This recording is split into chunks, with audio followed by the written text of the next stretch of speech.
Hi guys! Manguha ng fruits. Alam nyo ba kung anong fruits to? Inog na oh. Ayan siya oh. Pag kinain mo siya, ganyan siya oh. Sticky siya. Pero masarap siya. Yan. Dagatin ko ah. Yan yung loob niya oh. Nalaglag. Again.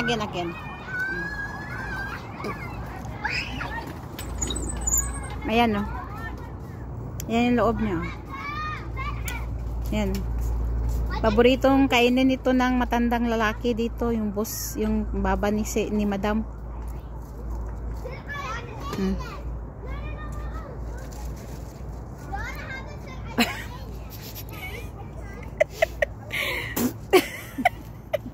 Tingnan nyo guys.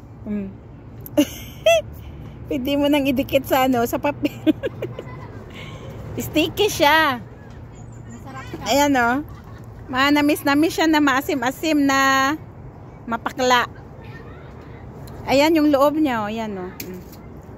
Pero sabi nila, maano daw to, masustansya. Maganda daw sa tiyan to.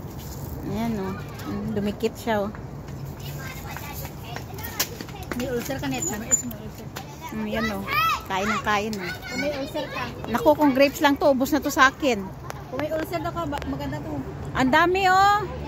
Gamot daw to sa ulcer. Kaya pala panikain ni baba nito eh. Kuha ko to, dala ko. Pag sobrang ano, pangit siya milidi. Kapag sobra siya ng overripe, manamis ito masarap. Ito gusto ko. Masarap siguro to pag malamig. Pag malamig siya, masarap siya. Pero pag hindi siya malamig, pag kinain mo, para ka mandidiri. Kaya daw sipon. Pura gaba.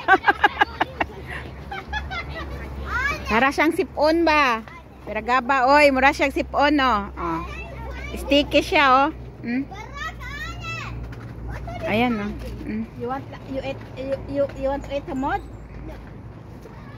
Pero masarap siya. Paborito ni Baba Nabil. Ay ginoo ko. Alam nyo yung ano, yung pagkatapos nyo ng ano. Yung may mga ganito. Yung maganda siguro to gawing ano ay pampaano. Pampadulas. Guys, ito yung loob niya oh. Ayan oh. Pero kinakain yan sa totoo lang. Ayan oh, kain ng kain oh.